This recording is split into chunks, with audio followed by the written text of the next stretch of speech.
Le groupe des ambassadeurs des institutions francophones en Roumanie existe depuis un peu plus de 2 ans. Il a été créé à l'initiative de Jean-Hubert Lebet, qui est l'ambassadeur de Suisse ici en Roumanie, à la suite du sommet de Montreux de 2010. En effet, il y a eu une recommandation au sommet de Montreux enjoignant les différents pays de l'OIF d'essayer de créer ce type de structure. Et nous en avons créé une ici en Roumanie, il y a donc un peu plus de 2 ans. Cette structure a pour but de renforcer notre coordination en tant qu'ambassadeur ou représentation diplomatique francophone en Roumanie et de peser un peu plus lourdement en tant que francophone dans le pays d'accueil. Tous les ambassadeurs membres des pays de l'OIF ici en Roumanie qui en font partie, sans oublier bien sûr nos deux opérateurs essentiels que sont l'AUF, l'Agence universitaire pour la francophonie, et l'OIF, l'Organisation internationale de la francophonie, qui sont tous deux représentés ici en Roumanie. Les relations donc, du GADIF avec le ministère roumain des Affaires étrangères sont très bonnes. Le ministère roumain des Affaires étrangères est d'ailleurs représenté et membre du GADIF à travers la personne de Madame Victoria Popescu, qui a le rang d'ambassadeur au sein du ministère des Affaires étrangères et qui est spécialement en charge de la francophonie. La présence au sein du GADIF de Madame Popescu facilite un certain nombre de contacts, nous a permis d'ouvrir des portes et d'établir des relations plus directes avec les institutions publiques roumaines. Pour ce qui est des opérations marquantes menées récemment, je ne vous parlerai que de ce que j'ai vécu, c'est-à-dire que je suis là depuis à peu près 1 an.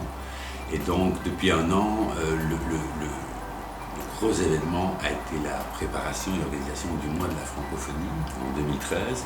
Mois particulièrement important puisqu'il s'agissait aussi de fêter les 20 ans de l'adhésion de la Roumanie à l'Organisation internationale de la francophonie. Durant tout ce mois, les membres du GADIF, individuellement ou collectivement, ont organisé colloques, séminaires, spectacles, manifestations, que ce soit à Bucarest ou dans des régions plus décentralisées, pour essayer de porter ces valeurs de la francophonie. Nous avons également organisé avec le ministère des Affaires étrangères une soirée de gala, plutôt musicale. Nous avons remis ce qu'on appelle le prix du GADIF à une personnalité, en l'occurrence M. André Magherou, roumaine, qui pendant plusieurs années s'était illustré par cette défense de la langue française et par son action en faveur des valeurs de la francophonie. Nous avons également octroyé le premier label GADIF à une institution roumaine, en l'occurrence le musée des collections, parce que toute la signalétique de ce nouveau musée, superbe par ailleurs en Roumanie, est également en français. Enfin, nous octroyons notre parrainage à certaines associations, institutions, dont nous estimons qu'elles œuvrent pour la défense de nouveau de la langue et des valeurs incarnées par la francophonie. Entre gardiens ou gendarmes de la langue française dans les relations internationales, je préférerais l'appellation sans jeu de mots de gardiens de la paix, c'est-à-dire des gens qui finalement respectent la diversité culturelle et surtout linguistique, qui est une richesse. Et le belge que je suis en sait quelque chose. C'est vrai que la langue française pour moi est une très belle langue, parmi d'autres. Elle a sa place dans les relations internationales, notamment par rapport à l'Afrique. Vous devez savoir que pour le moment, nous sommes 220 millions de locuteurs français dans le monde et que grâce à l'Afrique, nous serons 500 millions dans quelques années. Donc c'est une langue qui doit continuer à peser sur la scène internationale. Notre objectif est évidemment de l'utiliser chaque fois que cela est possible et de lui garantir le respect qu'elle mérite.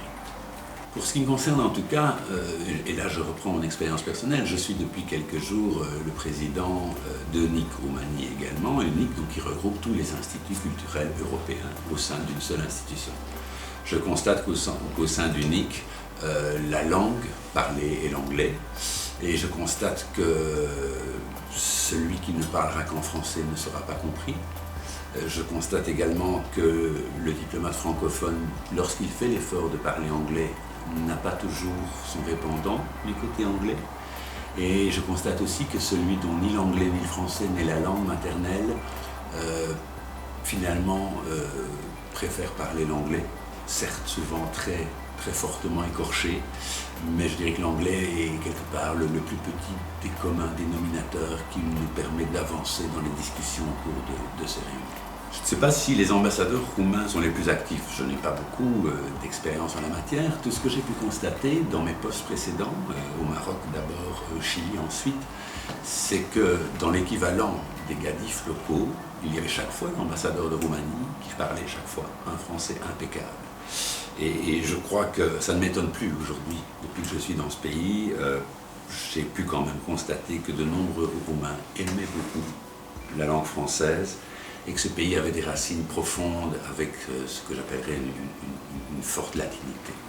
L'avenir de la francophonie en Roumanie, je suis personnellement assez optimiste, car comme je vous disais il y a un instant, ce pays a une longue tradition francophone.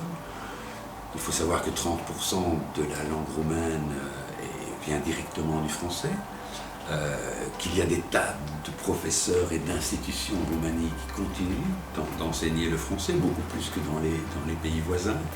Et lorsque nous organisons des épreuves, des manifestations en français, je pense aux franco-chansons, à la chasse au trésor, à l'opération Congo, une pièce de théâtre, je vois qu'il y a de très nombreux jeunes, adolescents ou universitaires qui répondent présents.